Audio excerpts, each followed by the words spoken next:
Imaginez un instant qu'on puisse arrêter une épidémie mortelle.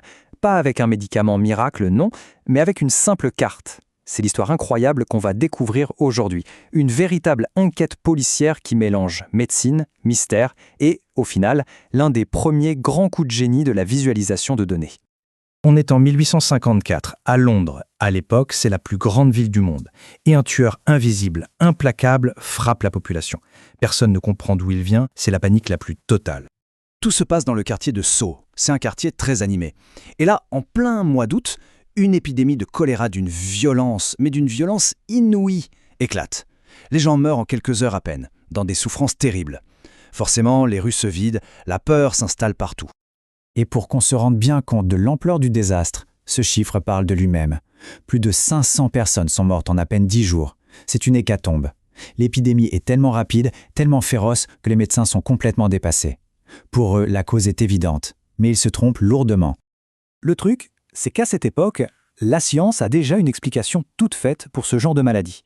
Et c'est justement cet a priori, cette conviction, qui est le principal obstacle à la découverte de la vérité. Quasiment tout le monde, y compris les scientifiques les plus respectés, croit dur comme fer à la théorie des miasmes. Il faut dire que ça semble logique, hein. Les quartiers les plus pauvres, les plus sales, ceux qui sentent mauvais, sont souvent les plus touchés. Donc pour eux, le coupable, c'est ce mauvais air, ces miasmes qu'on respire. Mais il y a un homme, un médecin qui s'appelle John Snow, qui n'est pas du tout convaincu.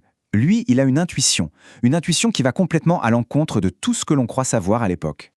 Ce qui est fascinant, c'est que Snow n'est pas du tout une star de la médecine de l'époque. Il a déjà émis l'idée que le choléra pourrait se transmettre par l'eau contaminée. Mais on l'a à peine écouté. Face au consensus général, c'est un outsider, un marginal. Voilà, le conflit est posé. D'un côté, on a la théorie officielle des miasmes, le mauvais air, accepté par tout le monde, et de l'autre, on a l'hypothèse de Snow, solitaire, pas encore prouvée, qui dit « Non, le tueur n'est pas dans l'air, il est dans l'eau que les gens boivent tous les jours ». Pour prouver qu'il a raison, Snow ne va pas rester dans son bureau. Il va se transformer en véritable détective et il va arpenter les rues de Soho. Son approche va être méthodique, rigoureuse, presque obsessionnelle. Il se lance dans un vrai travail de fourmi. Il va de porte en porte, il parle aux familles des victimes, il note où chaque personne décédée vivait et surtout, il demande où est-ce qu'elle allait chercher son eau. Il amasse une montagne de données, une adresse après l'autre. Mais bon, des données brutes, ça ne suffit pas. Il a besoin de les faire parler. Et c'est là que tout bascule.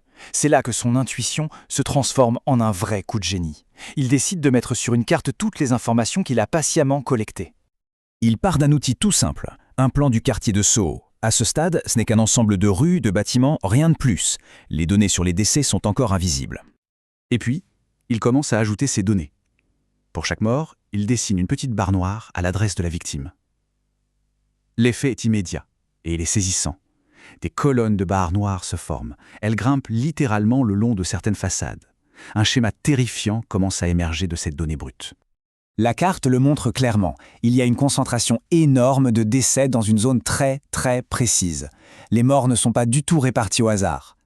La question qui tue, c'est donc quel est le point commun de toutes ces victimes? Qu'est-ce qui se trouve à l'épicentre de ce carnage? Alors, Snow ajoute la dernière pièce du puzzle sur sa carte. Il marque l'emplacement de toutes les pompes à eau publiques du quartier. Et là, c'est l'évidence. La carte crie la vérité. L'amas de décès n'est pas juste proche d'une pompe, il est presque parfaitement centré sur une seule et même pompe, celle de Broad Street. Pour être absolument certain de son coup, Snow va s'intéresser aux exceptions, aux cas qui, à première vue, ne collent pas. Et c'est là que ça devient génial. Par exemple, les ouvriers d'une brasserie, en plein cœur de la zone la plus touchée, ils sont tous épargnés. Pourquoi? Parce qu'ils buvaient de la bière gratuite, pas l'eau de la pompe. A l'inverse, une femme qui est morte très loin de Soho, on découvre qu'elle se faisait livrer chaque jour de l'eau de la pompe de Broad Street simplement parce qu'elle en aimait le goût. Ces anomalies, en fait, ce sont les preuves les plus fortes. Avec ça, Snow a une preuve en béton.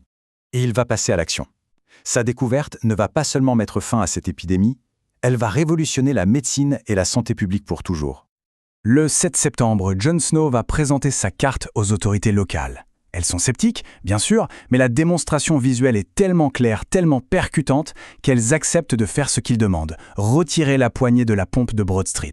Et là, presque immédiatement, le nombre de nouveaux cas s'effondre. L'épidémie est stoppée net.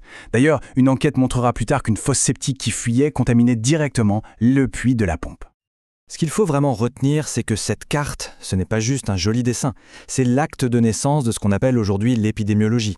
C'est la première fois qu'on prouve qu'on peut traquer une maladie, comprendre comment elle se propage, non pas avec un microscope, mais avec une carte et des données. C'est un moment absolument fondateur pour la santé publique. Finalement, cette histoire qui a plus de 150 ans, elle nous pose une question qui est plus actuelle que jamais. La carte de Jon Snow a révélé une vérité qui était cachée dans les données d'un quartier de Londres. Aujourd'hui, à l'ère du big data, avec la quantité astronomique de données qui nous entourent, quelles autres vérités, quels autres schémas invisibles n'attendent que quelqu'un ait la bonne idée de les visualiser pour être enfin découverts ?